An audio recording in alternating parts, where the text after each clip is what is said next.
കോതമംഗലത്ത് മാതിരപ്പള്ളി അൻസൽ 38 വയസ്സ് വിഷമുള്ളിൽ ചെന്ന് മരിച്ചു. മരിക്കുന്നതിന് മുമ്പ് ബന്ധുവിൻ്റെ അടുത്ത് പറഞ്ഞു, അവൾ എന്നെ ചതിച്ചു എന്ന്. ഈ സംഭവത്തോടനുബന്ധിച്ച് കോതമംഗലം പോലീസ് ഒരു കേസ് രജിസ്റ്റർ ചെയ്തു. കോതമംഗലം മാതിരപ്പള്ളി മേലത്തുമേൽ അൻസൽ എന്ന 38 വയസ്സുകാരനാണ് മരിക്കുന്നതിന് തൊട്ടു മുമ്പ് അവൾ എന്നെ ചതിച്ചു എന്നൊരു വാക്ക് പറഞ്ഞത്. ആരാണ് അവള്? അത് ബന്ധുക്കൾ അന്വേഷിച്ചു. കോതമംഗലത്തെ അൻസലിനൊരു പെൺസുഹൃത്തുണ്ടായിരുന്നു. അവര് മലിപ്പാറയിലെ ഒറ്റയ്ക്ക് താമസിക്കുന്ന സ്ത്രീയാണ്. അവരുമായിട്ട് സൗഹൃദത്തിലായിരുന്നു. അൻസൽ അവിടെ മിക്കവാറും പോകും.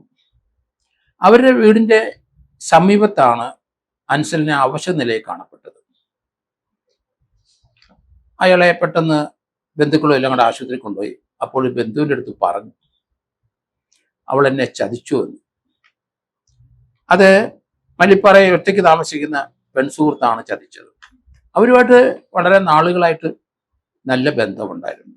അൻസലിന് ഭാര്യയും ഒരു കുട്ടിയുമുള്ള വ്യക്തിയാണ്. 38 വയസ്സുമായി. ഇവര് ചതിക്കുമെന്ന് ഒരിക്കലും കരുതിയേയില്ല. കഴിഞ്ഞ 29-ാം തീയതി ആ വീട്ടിൽ ഇയാൾ ചെന്നിട്ട് അവരുമായിട്ട് ചില വാക്കുതർക്കങ്ങളുണ്ടായി. അവിടെ പുതിയ ആരോ വന്നു അവരുമായിട്ട് അടുപ്പം കാണിച്ചു. അതുകൊണ്ട് അതിനെ സംബന്ധിച്ച് സംസാരിച്ച് വഴക്കുണ്ടാക്കിയിട്ട് ഇയാൾ പോയി. പിന്നീട് അവർ രമ്യതയിൽ വന്ന് കാണും. കാരണം 31-ാം തീയതി കഴിഞ്ഞ വ്യാഴാഴ്ച അവരുടെ വീടിന്റെ പരിസരത്ത് രാവിലെ ഇയാൾ അവശനിലയിൽ കാണുകയായിരുന്നു. അപ്പൊ അയാള് ആ വഴക്കിന് ശേഷം അവർ തമ്മിൽ യോജിപ്പ് ഉണ്ടായി കാണും. ആ വീട്ടിൽ പോയിട്ടുണ്ട്. അവിടുന്ന് ആഹാരം കഴിച്ചിട്ടുണ്ടാവും. വൈകിട്ട് ആഹാരത്തിൽ കൂടെ അവരേതോ വിഷം കൊടുത്തു. എന്ത് വിഷമാണെന്ന് അറിയില്ല. കീടനാശിനിയാണ് എന്ന് പറയുന്നുണ്ട്. എന്തായാലും അവശനിലയിൽ അവരുടെ വീടിന്റെ വെളിയിലാണ് കണ്ടത്. ഹോസ്പിറ്റലിൽ കൊണ്ടുപോയി. അപ്പം വൈകിട്ട് അവിടെ ചെന്നിട്ടുണ്ടാവും. അവരുമായിട്ടിരുന്ന് ആഹാരം കഴിച്ചിട്ടുണ്ടാവും. കാരണം ഇവയാളെ കൊല്ലണമെന്ന് തന്നെ അവർ തീരുമാനിച്ചിട്ടുണ്ടാകണം. അങ്ങനെയാണ് ആ 29-ാം തീയതി അവിടെ ചൊവ്വാഴ്ച ആ വീട്ടിൽ വന്ന് ബഹളം ഉണ്ടാക്കിയ ആള് പിന്നീട് ആ വീട്ടിൽ വന്ന് ലോഹ്യത്തിൽ കൂടിയിട്ടുണ്ടാവും. രണ്ടുപേരും അവരും കുറച്ചധികം ലോഹ്യം കാണിച്ചിട്ടുണ്ടാവും. കാരണം ഇയാളെ കൊല്ലണമെന്ന് തന്നെ. അയാളൊരു ശല്യമായിട്ട് വന്നിട്ടുണ്ടാവും അവർക്ക്. എന്നാ ആ പെൺസുഹൃത്തും ആൺസുഹൃത്തും വലിയ സൗഹൃദത്തിൽ വർഷങ്ങളായിട്ട് കഴിഞ്ഞവരാണ്. ഇതുപോലുള്ള നിയമവിരുദ്ധമായ ബന്ധങ്ങൾ അതിന്റെ പര്യവസാനം ആരെങ്കിലും ഒരാളുടെ മരണമാകും. ഇത് നമ്മൾ സർവ്വസാധാരണമായി കേരളത്തിൽ കണ്ടുകൊണ്ടിരിക്കുകയാണ്. അതുപോലത്തെ ഒരു സംഭവമാണ് മലിപ്പാറയിലെ ഒറ്റയ്ക്ക് താമസിക്കുന്ന സ്ത്രീയുമായിട്ട് ഇയാൾ അടുക്കാൻ കാരണം. അടുത്തു, ആ ബന്ധം വളർന്നു. അവിടെ ഒരു പുതിയ ബന്ധം വന്നപ്പോൾ ഇയാൾക്ക് പിടിച്ചില്ല. ഇയാളുടെ ഭാര്യയും കുട്ടിയും ഉള്ളയാളാണ്. അവിടെയെങ്കിലും ഒരു ബന്ധം വന്നിരുന്നെങ്കിൽ ആ എതിർപ്പ് നമുക്ക് മനസ്സിലാവും. പക്ഷെ ഇയാളുടെ പെൺസുഹൃത്തിന്റെ അവിടെ ഒരാൾ വരുന്നതിന് ഇയാൾക്ക് എന്താണ് തടസ്സം എന്നാണ് എനിക്ക് തോന്നുന്നത്. കാരണം അങ്ങനെയുള്ള അവിടെ ചെന്ന് വഴക്കുണ്ടാക്കി, ഇയാളുടെ രണ്ടാം ഭാര്യയെ പോലെ ആയിരിക്കാം, അവിടെ വഴക്കുണ്ടാക്കി.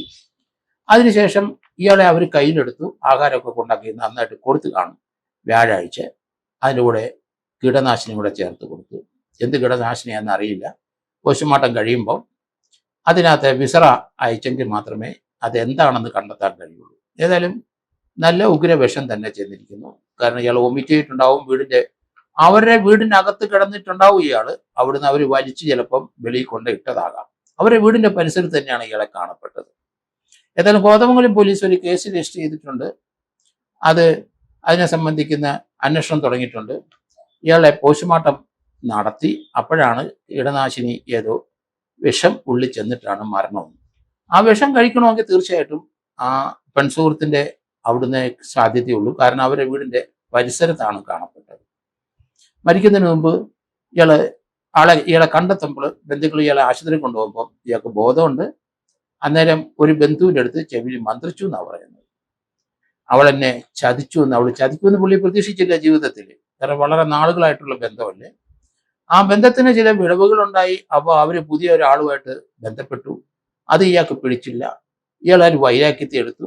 അവരുമായിട്ട് ബഹളം ഉണ്ടാക്കി. അവരെ മർദ്ദിച്ചിട്ടുണ്ട്. അതിനുശേഷം അവർ ഇയാളെ ലോഹ്യത്തിലെടുത്ത് കുഴപ്പമില്ല, പഴയ പോലെ ബന്ധം തുടരാം എന്ന് പറഞ്ഞ് വീട്ടിൽ കൊണ്ടുവന്നു. മൃഷ്ടാന്ന ഭോജനം കൊടുത്ത് അതിൻ്റെ കൂടെ അയാൾക്ക് ഇഷ്ടമുള്ള ആഹാരം ഉണ്ടാക്കി കൊടുത്തിട്ടുണ്ടാവും. അതിൻ്റെ കൂടെ കീടനാശിനി കൂടെ ചേർത്ത് കൊടുത്തു. അത് ആ ബന്ധം അങ്ങ് അവസാനിപ്പിച്ചു. ഏതായാലും ഇയാളെ ആശുപത്രി കൊണ്ടുവന്നതിന് മുമ്പ് ഒരാളുടെ അടുത്തെങ്കിലും വിവരം പറഞ്ഞത് നന്നായി. അതൊരു മരണമൊഴി തന്നെ. അവൾ എന്നെ ചതിച്ചു. ആരാണ് അവള്? അവളുടെ വീടിനടുത്തല്ലേ കിടന്നത്. ഇനി മറ്റൊരാളുടെ അടുത്ത് തപ്പി പോകണ്ട.